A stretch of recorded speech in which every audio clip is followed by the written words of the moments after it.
কোন দোষে হেতে গেলা উইড়া রে সোনার ময়না পাখি রে আমার সোনার ময়না পাখি। প্রিয় দর্শক, আসসালামু আলাইকুম রহমতুল্লাহ। আসলে এই গানটির যে আমার কাছে মনে হয়েছে সেটা হচ্ছে যে একটি কৃষক এই মনের আনন্দে প্রাণ খুলে গান গায় তখন যখন তার ওই কৃষিকাজে ওই কাজে সে সাকসেস পেয়ে যায়। কিন্তু দুঃখজনক হলেও সত্য, প্রিয় দর্শক, আজকে আমরা পিপের বাগানে এসেছি যেখানে এই কৃষক পুরোপুরিভাবে ব্যর্থ হয়েছে। মানে আমি বলবো পুরোপুরিভাবে ব্যর্থ হয়েছে। তো আজকের এই ব্যর্থতার গল্প আপনাদেরকে শোনাবো, যাতে করে এই গল্প থেকে আপনারা সঠিক শিক্ষাটা পেতে পারেন এবং এই ভুলগুলো যেন আপনাদের না হয়, না করে যেন আপনারা সফলতার মুখটা দেখতে পারেন, সে বিষয়ে আজকে বিস্তারিত আলোচনা করার বা তুলে ধরার চেষ্টা করব প্রিয় দর্শক। তবে তার আগে আপনাদেরকে বলবো যে যারা আমাদের এই উদ্যোগ টিভি চ্যানেলের সদস্য হয়ে আছেন, যারা সাবস্ক্রাইব করেছেন, তাদেরকে অসংখ্য ধন্যবাদ।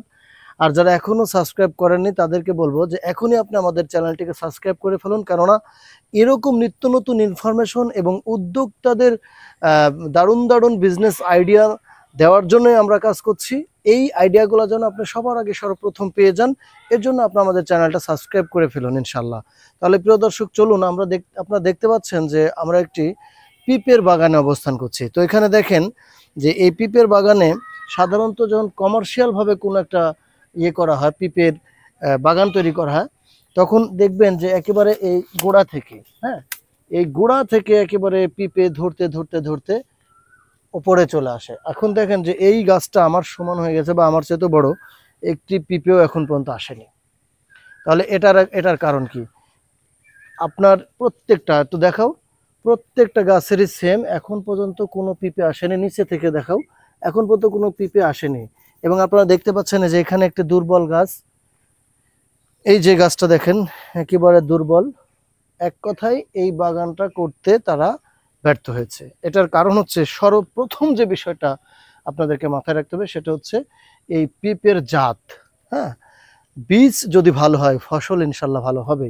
আপনাদেরকে সর্বপ্রথম যেটা করতে হবে, পিপের জাতটাকে বাছাই করতে হবে। যেখান থেকে আপনারা কিনবেন, যে ব্যক্তির কাছ থেকে নেবেন, সেই ব্যক্তি যেন বিশ্বস্ত হয় এবং তাকে প্রয়োজনে আপনার গ্যারান্টি নিতে হবে যে এটা যদি সঠিক হয়। কারণ আপনার লক্ষ টাকা খরচ করবে একরের পর একর আপনি একটা বাগান তৈরি করবেন, এত দূর পর্যন্ত আনতে কিন্তু কৃষকের অনেক খরচ হয়ে গেছে, অথচ এখনো পিপে আসেনি।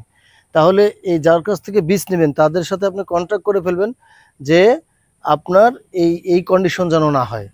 এটা একটা কৌশল। আর একটা কাজ আপনারা করতে পারেন, সেটা হচ্ছে যে নিজেরাই যখন কোনো একটা সাকসেসফুল পিপের বাগান থেকে আপনি পিপে পেয়ে গেছেন বড় এবং অল্প বয়স থেকে ধরা শুরু করছে, ওই জাতটা আপনারা কি করবেন, ওই জাতটা থেকে আপনারা বীজ নিজে নিজে উৎপাদন করে ওই বীজটা আপনারা সংরক্ষণ করে নিজেরাই চারা তৈরি করে বাগান করবেন। কেননা আপনি এখন যদি এই ব্যক্তিটা আবার দেখেন, এখানে দেখেন এটা হচ্ছে মদ্দা পিপের গাছের জাত বলা হয়, এটা মদ্দা। এরকম এই যে এটাও মদ্দা, এত মদ্দা হলে আপনি বাগানের প্রফিট করতে পারবেন না। এরকম আরো অনেকগুলো দিক আছে যে এটাও মদ্দার মধ্যে পড়ে। তাহলে আপনাদেরকে এখানে দুটা কাজ করতে হবে। বীজ বাছাই করার জন্য আপনি যেভাবেই পারেন যে কোনো কৌশলে বীজ এক নম্বর আনতে হবে। আর আরেকটা কাজ যেটা করতে হবে, যখন আপনি চারাটা রোপণ করবেন, এই ব্যক্তি যেটা ভুল করছে, সাধারণ মাটির উপরে চারাটা লাগাই দিছে। ওনার যে মেজারমেন্ট, সেই মেজারমেন্টটা মোটামুটি ঠিক আছে, কিন্তু এই পিপের গাছ লাগানোর আগে যে একটা গর্ত করে রাখবেন, সেই গর্তের মধ্যে কিছু গোবর মানে জৈব সার আইটেমের কিছু বিষয়, অথবা আপনার পলি মাটি, পুকুরের যে তলানিতে যে মাটিটা থাকে সেই মাটিটা, অথবা পাউশ বলা হয়, অথবা আপনার জৈব সার গোবর, এই জাতীয় দিয়ে রাখবেন। প্রত্যেকটা গর্তের মধ্যে দিয়ে রাখবেন, মাটির সাথে মিক্সড করে পরে লাগাবেন। দেখেন আপনি গাছগুলা কিন্তু ক্ষীণ দুর্বল। এই জমিটা কিন্তু যথেষ্ট উঁচা, এখানে পানি একটুও দাঁড়ায় না, পানি দাঁড়ায় না। পিপের গাছে পানি দাঁড়ালে ওই গাছ হয় না। সব দিক দিয়ে মোটামুটি ঠিক আছে, কিন্তু এখানে যে ব্যর্থতাটা আমরা দেখতে পাচ্ছি সেটা হচ্ছে, প্রথম তারা ভুল করছে বীজে, আর দ্বিতীয়ত গাছের জোর শক্তি কম, সেটা ওই যে কাজটা বললাম গর্ত করে, এই কাজটা করেনি। আরও আদার্স যে বিষয়গুলো, কীটনাশক দেওয়া, বিষ দেওয়া, এগুলো কিন্তু সাধারণত আপনারা জানেন, অনেকে আপনারা বিষয়গুলো বোঝেন। তবুও আপনারা কি করবেন, এখানে আপনারা স্টাডি করবেন। প্রিয় দর্শক, এই যে এই পিপের গাছে আমরা অনেক পরামর্শ দিয়েছি, আমরা নিজেরাও পরামর্শ দিয়েছি, এবং এই ব্যক্তি অনেকগুলা আপনার কীটনাশক ব্যবহার করেছে, অনেক বিষ দিয়েছে, অনেক ধরনের প্রচেষ্টা করেছে, তবু এই রোগটা কি ভালো হচ্ছে না। প্রিয় দর্শক, আপনাদের কাছে আমাদের আকুল আবেদন, আপনারা এটা দেখেন ভালো করে, এই যে পিপের গাছটাতে দেখেন এইটা কি ধরনের রোগ, অবশ্যই আপনারা আমাদেরকে পরামর্শ দিবেন, কমেন্টস করে জানাবেন, আমরা কি ব্যবহার করবো, কি প্রয়োগ করবো বুঝতে পারছি না। এটা তো গেলই, আরও একটু দেখো, এখানে নিয়ে আসেন। প্রিয় দর্শকে দেখেন সুন্দরভাবে গাছটি হয়ে লাস্টে এসে এই যে এরকম হয়ে যাচ্ছে। আমরা বুঝতে পারছি না, আমরা অনেকগুলা কৃষি অধিদপ্তর বা বলেন যারা এক্সপার্ট আছে আমাদের এলাকায়, আমরা চেষ্টা করেছি, তাদের শরণাপন্ন হয়েছি, তারা পরামর্শ দিয়েছে, কিন্তু আমরা কোনো ধরনের ফল পাচ্ছি না। এরকম এই বাগানে অসংখ্য এরকম এই রোগে, তো রোগটা আসলে কি কি চিকিৎসা, এটা অবশ্যই কমেন্টস করে আমাদেরকে জানান, আমাদেরকে পরামর্শ দেন। আপনাদের কার কোন পরামর্শে এটা ভালো হবে, উপকৃত হবে এই কৃষক, সেটা বলা মুশকিল। যার জন্য অবশ্যই যে যতটুকু জানেন, কেউই এখানে জ্ঞানহীন নয়, কেউই এখানে অবহেলিত নন। আপনারা কার কোন জ্ঞান কখন কোনটা কাজে লেগে যাবে, তাই দয়া করে অবশ্যই কমেন্টস করে আমাদেরকে একটু পরামর্শ দিবেন। এখানে আর একটা পজিটিভ সাইড আছে প্রিয় দর্শক, আমরা আপনাদেরকে দেখাবো ওই সাইড দিয়ে। প্রিয় দর্শক, আপনারা দেখতে পাচ্ছেন কিছু ওল গাছ সাইড দিয়ে এই কৃষক লাগাইছে, এটা লাগিয়েছে। তো এটা এটা হচ্ছে পজিটিভ সাইড এবং খুবই ভালো। এটা জাপানি একটি জাত, যেটা আপনার প্রায় 40 থেকে 50 কেজি ওজনেরও হয় ভিতরের ওই আপনার ওলের ওজনটা, এবং এটা বাজারে আপনি বিক্রি করলে প্রায় 50 টাকা কেজি খুচরা, আপনি পাইকারি বিক্রি যদি করেন 30-35 টাকা বিক্রি করতে পারবেন। এটা একটা লাভজনক। দেখেন এটা কিন্তু ছাগলেও খায় না, দুষ্ট লোকেও ভাঙে না, অনেক বড়, এটা কিন্তু আরো অনেক বড় হবে। আমি এখানে দাঁড়িয়ে আছি, আমার সমান গাছ এখানে দেখতে পাচ্ছেন, এই কোনায় আরো আছে ওই মাথায়। দেখেন এই কৃষক, আপনি যদি শুধু পরিশ্রমই করেন সাকসেস হতে পারবেন না। আপনাকে মাথায় রাখতে হবে, শুধু পরিশ্রম করে কেউ কোনোদিন জীবনে সফল হতে পারেনি, কারণ পরিশ্রমের সাথে কৌশল, মেধা, স্টাডি, হ্যাঁ, অধ্যাবসায়, এগুলো আপনার থাকতে হবে। দেখেন এই কৃষকটা কিন্তু যথেষ্ট আন্তরিক পরিশ্রমী। এই জমিতে কিন্তু কোনো ইয়ে নেই, আপনার আগাছা নেই। এবং দেখেন একটু শখ করে কলার গাছ লাগিয়েছে, এই যে পাশে আপনার বেগুন গাছ, এপাশে আপনার এই যে ওল গাছ, যেটা এই যে এখানে একটা ডাবের গাছ, আপনি এখানে দেখবেন একটা গ্যান্ডারি, ঢাকার ভাষায় এটাকে বলে গ্যান্ডারি, কিন্তু আমাদের রাজশাহীর ভাষায় এটাকে কুশর বলে।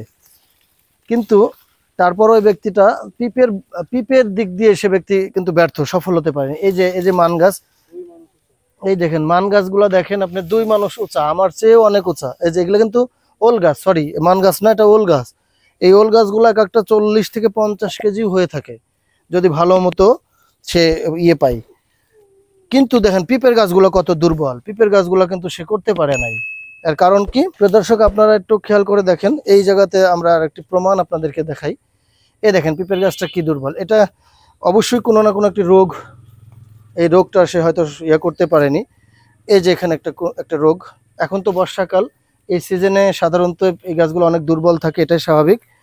কিন্তু এই যে এটা কিন্তু ইয়ে, মানে এটা কোনো একটা রোগ আছে ওনার শরীরে, এই গাছে কোনো একটা রোগ ধরছে। এই যে এখানে দেখেন ওল গাছ, দেখেন কি বিশাল সুন্দর এই ওল গাছের সাকসেস। এখানে আরেকটা জিনিস দেখেন, এই কৃষক খুবই আন্তরিক একটা কৃষক। এখানে আপনার কি, এটা করলা, এই যে করলার গাছ দেখেন, এই পাশে সে পাহারা দেওয়ার জন্য একটি ঘর করছে, করলার গাছ করছে সুন্দর।